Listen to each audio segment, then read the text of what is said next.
You are listening to the Lima Baptist Temple podcast, where you can hear the latest messages and other conversations as we strive to go, serve, and love in our communities. If you want to know more about us, visit us online at limabaptisttemple.org. If you enjoyed our podcast, be sure to subscribe and check us out on YouTube. Hey everybody, welcome to Conversations with Ben and Michael.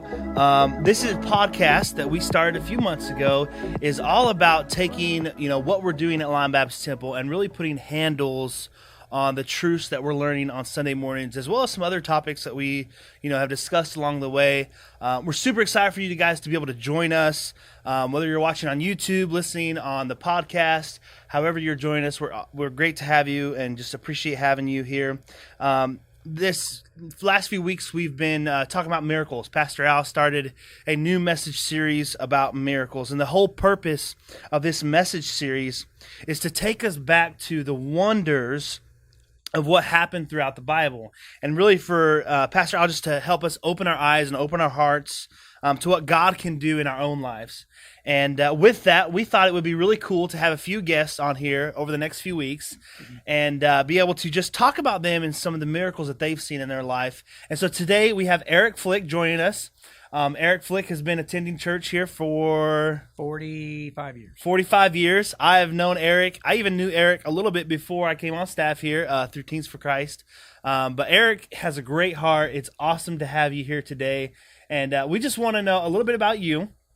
And so if you want to tell everyone just a little bit about you and kind of a little bit of background on you. Okay. Well, thanks for having me. I appreciate the opportunity to share what God's done in our lives. My wife, Pam, and I have been married coming up on 47 years. And we've started going here 45 years ago. We've got 3 grown daughters that live in the vicinity. And we've got 4 grandsons and 3 granddaughters. And we've just seen a lot of transition here at the church and really appreciate the different series that Pastor Al has been bringing. And the one on miracles. Of course, I'm a cancer survivor. In 2005, I was diagnosed with lymphoma. And that's a whole story in itself, which I won't go into. But through that, God showed me the miracle of His grace. And I've been continuing to learn. The whole theme of the Bible is God's unmerited favor toward you and I that's freely available. Yeah. And so many people don't get that right. Yeah.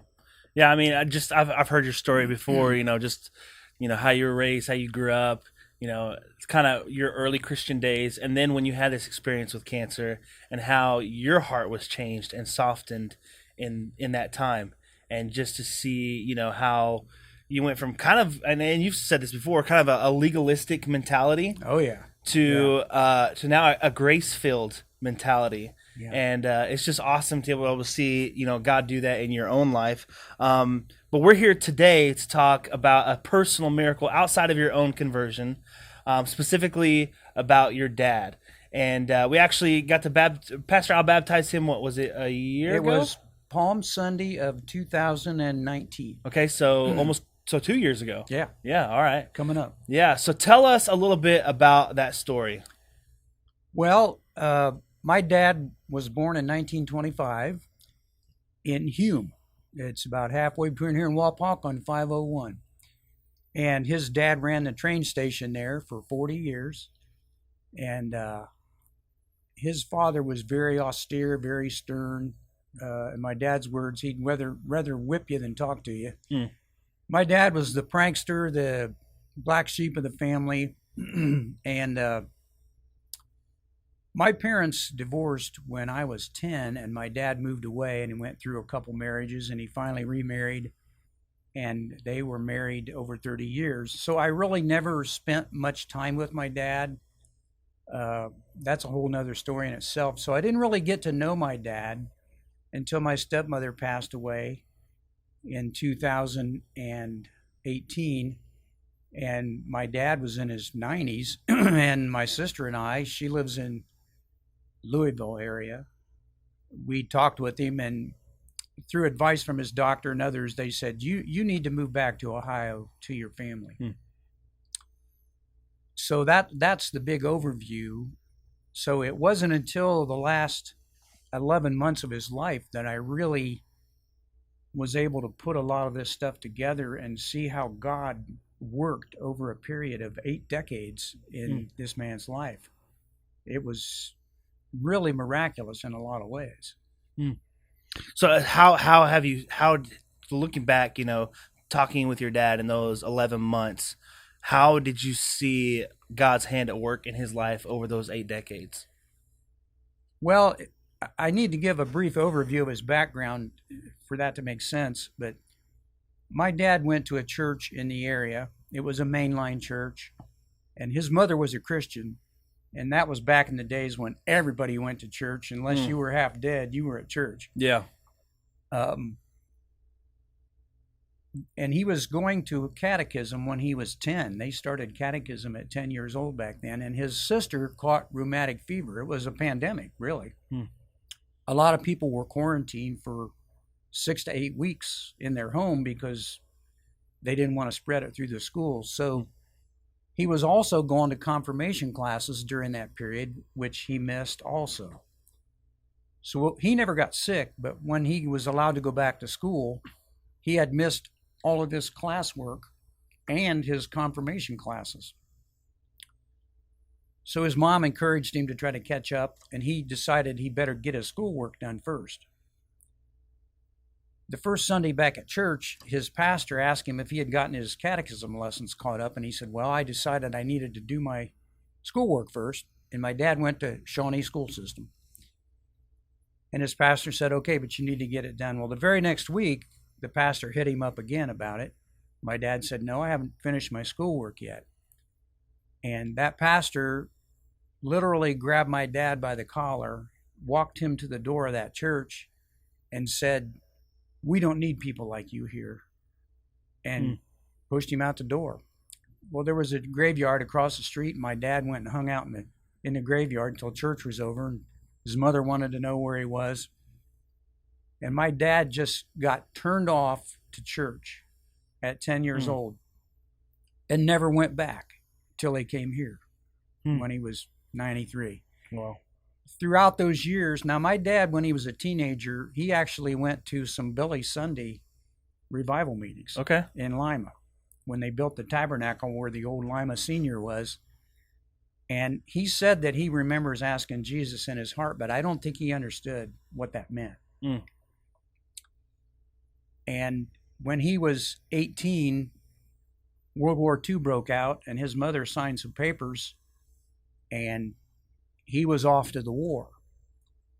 And during that experience, he got to Germany as an army soldier. He wasn't there more than 2 days. He found himself in a trench, and they told him to fix bayonets because they were going to try to cross the Ruhr River, and it was going to be hand-to-hand combat. At the last minute, they called that off. And since my dad had mechanical experience, he became a driver for a captain in the Army. He was his personal Jeep driver. He slept in that captain's tent. Everywhere that captain went, he went. A lot of times they did reconnaissance behind the enemy lines, and sometimes they got too far in, and he wouldn't talk about this stuff for years, and I didn't know anything about it. He got to Germany right after the Battle of the Bulge, and when the GIs were pushing the Germans back into Germany, once he was back here in 2018, he started telling these stories. My dad had PTSD, but he didn't really know it. At times he would just blank out and not be able to talk. And I've actually put an audio app on my phone, and I've got almost 2 hours of him telling these stories. That's cool. God miraculously saved his life through so many experiences in Germany in the war. He should have been killed numerous times. His favorite story, which he's told to some of the guys here in the church and some other guys I know that are veterans. We were at IHOP one morning, and he told this story. My dad, he was at that point where his filters were gone. He just said whatever he wanted. Pastor Al can tell you about that. But he started telling this story. Him and his buddy Jake And this is how God stepped in. Hmm. Him and his buddy Jake, they were in Cologne, Germany, and the front had already gone through there, but there was a lot of German snipers hidden in the city yet. And they were at the Rhine River, and my dad and his buddy Jake ran across the bridge. There was a beautiful cathedral there, which is still there today. It never got touched during the war, even though Cologne was bombed. And my dad said him and Jake went, because Jake was a Catholic, and he wanted to see the inside of that cathedral. Jake's grandparents were German, and they still lived in Germany, and he spoke fluent German. Hmm.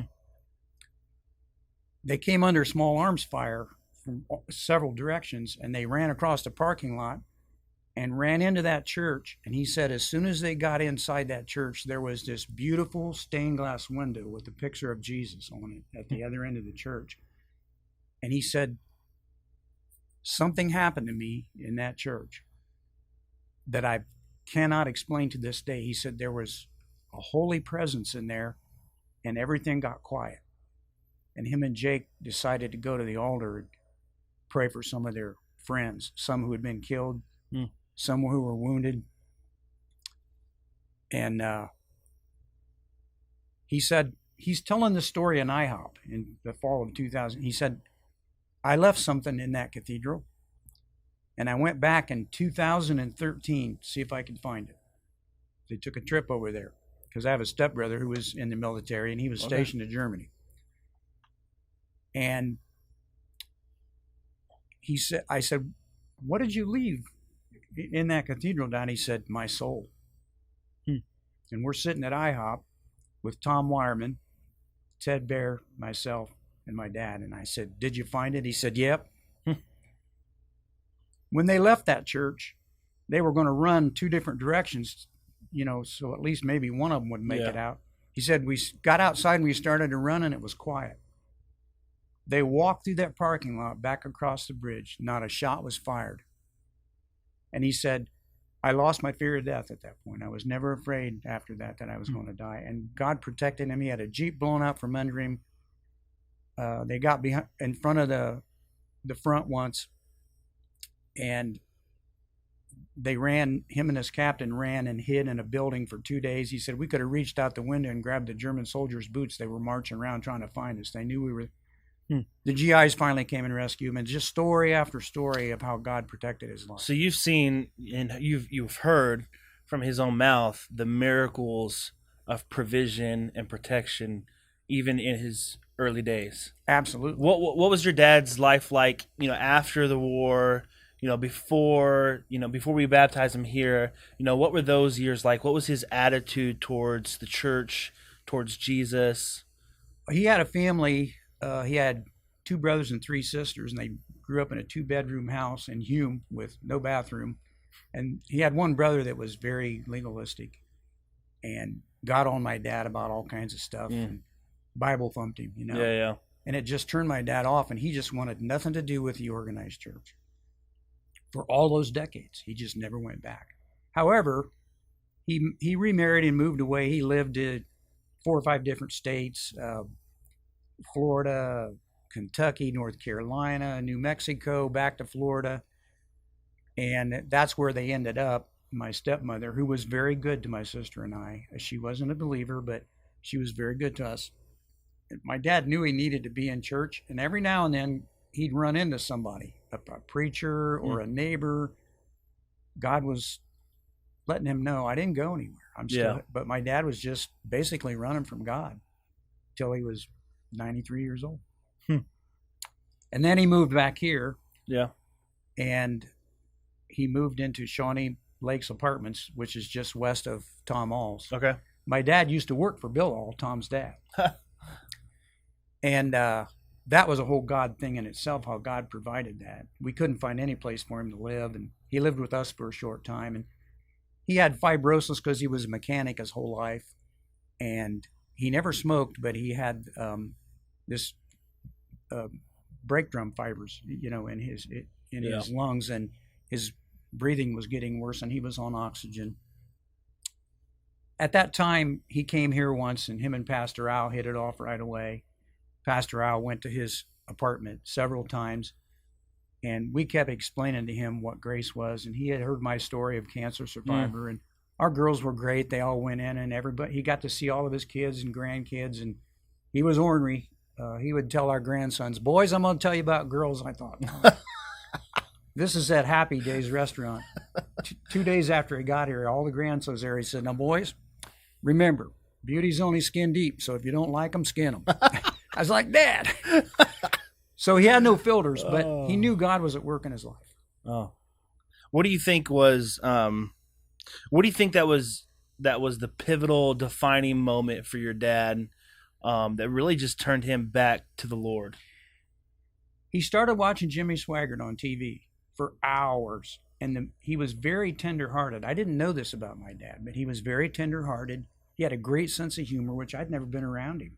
He just threw out these zingers, and he was just hilarious. He made everybody laugh. The pivotal moment was watching the music, and he came here to church a few times, and he got his black suit and tie, and I said, Dad, you don't have to dress like that. But that's the way it was, because that's what he remembered. Yeah, that's the culture and tradition he grew up in. And he cried the whole way through the service. God was speaking to him. And he had a lot of regrets about things he had done, a lot of things. And then Pastor Al started to visit him and explain to him salvation. That was the pivotal point, I think, when my dad understood what it meant to be saved. And the last 4 months before we had to put him in a nursing home, I lived with him. I was still working, so I'd stay with him all night, run home at lunch and get his lunch for him. And it was pretty hectic, but we had many, many hours to talk. And he started to understand biblically what it means to be forgiven. Grace. Grace. Yeah. Grace. And he got it. And Pastor Al was key in that. And then he asked Pastor Al, he said, you ever baptize a 93-year-old? He's been talking to me about this. This was his decision, not mine. He felt like he needed to do that. Pastor Al said, no, but I bet we can get her done. Yeah. And they did. So in 2019 on Palm Sunday, my dad on oxygen walked up those 14 steps back there to the baptismal under his own power. We had guys there to help him, but he said, no, I can do this. He had that World War II mentality. Yeah. It's like you got to take whatever they hand you. Yeah. He had the baptismal robe on, and since I was a deacon in the church at the time, excuse me, Pastor Al asked me, would you like to help baptize your dad? And I said, well, sure, that'd be great. So we're standing up there. Just before he took his oxygen off, he grabs the pastor by the shoulder and says, now, preacher, 2 things. Pastor Al was rarely lost for words, but he said, what's that, Jordy? He said, don't drown me and scrub me back when you got me under. That was just my dad. Pastor Al started laughing. What are we going to do with you? So he was baptized, and later that summer, that was huge for him. Yeah. And from that day on, he had that T-shirt. He wore it all the time, and he had his baptismal certificate on the wall where everybody could see it when they came in. And he wasn't able to come to church too much after that. His health was failing. The really neat thing was I found out through my lawyer, who's a Christian, that since my dad got drafted to go to a declared war, he never finished his senior year at Shawnee High School.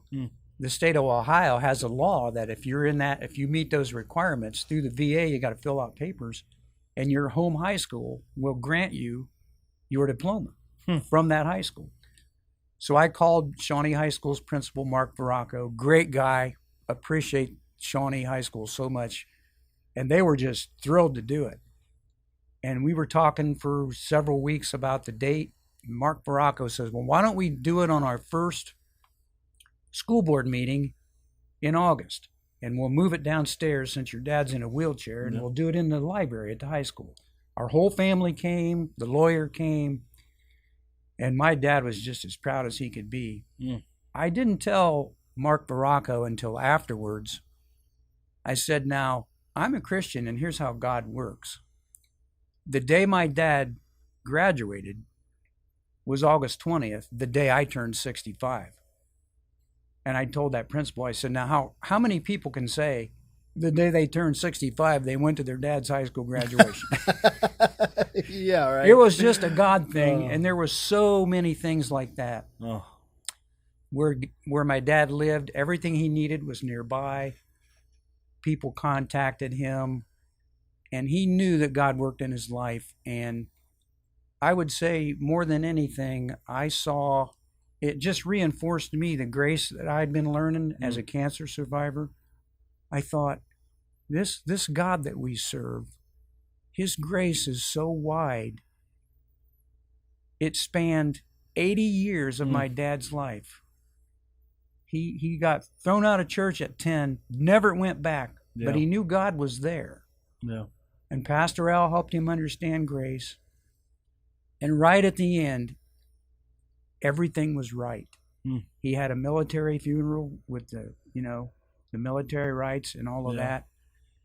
And I am thankful to God that was a miracle of grace after that span of time, and how his life got protected through so many things.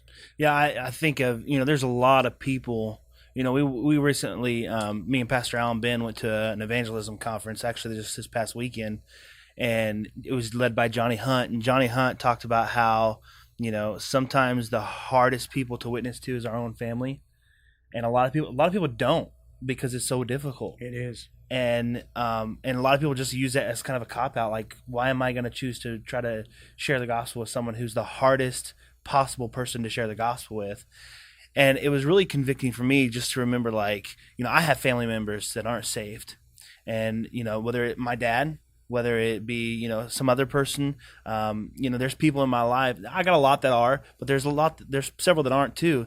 And it's like, you can get discouraged not having a family member join the family of Christ and not seeing God working in their life. And so what would be your advice for somebody who's listening, somebody who's watching, who's been praying for somebody for a long time, and they're just getting discouraged? What would be your advice for them? Well, odd you bring that up, because Pam and I have that going on in our own family. Some of it because of legalism, some of it because of lack of understanding on my part when, in younger years. But God gave me 2 Timothy 2:24 on how to deal with that. And that is, the servant of the Lord must not strive, but be patient unto all, apt to teach, in meekness instructing those who oppose themselves, if perhaps God will grant them repentance to the acknowledging of the truth, and that they may recover themselves out of the snare of the devil, who are taken captive by him at his will. Even repentance is a gift of God. And so my advice, and this is what my wife and I have to do all the time, is extend grace to people. Offer them the same forgiveness. I just read a book about the cross by Henry Blackaby, and he had to learn this with family members. And he said God convicted him. He said, Henry, you need to be as forgiving to these family members that are away from me as I have been to you, because you don't have it all together yet either. Yeah. So we're still waiting on some of that to happen, as you are, it sounds like, and I think there many people are. I like Pastor's emphasis on this first message in this series on miracles. He made this statement, and I learned this through cancer too: let the pain drive you to pray.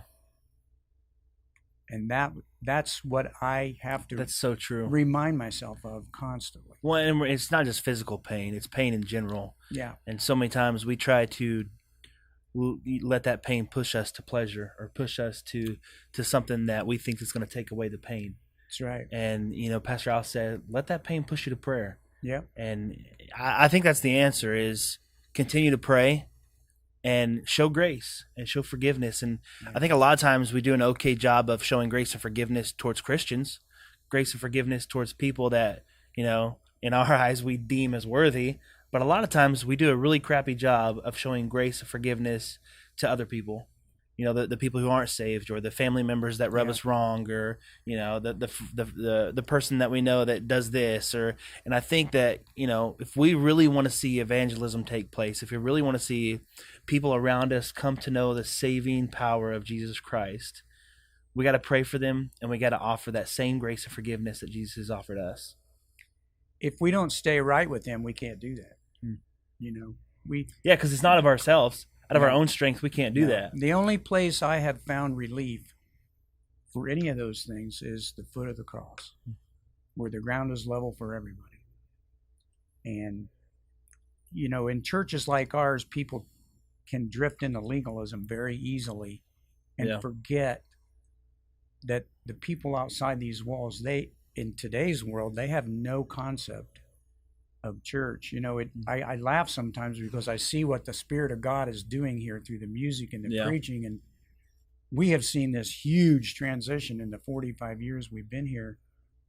And even somebody in our family that doesn't go right now has said, well, we know it's a lot different than it used to be. I try not to say too much. Yeah. We just have to pray and be full of grace. Yeah. That's the way Jesus did it. Full of grace and truth. Yeah, absolutely.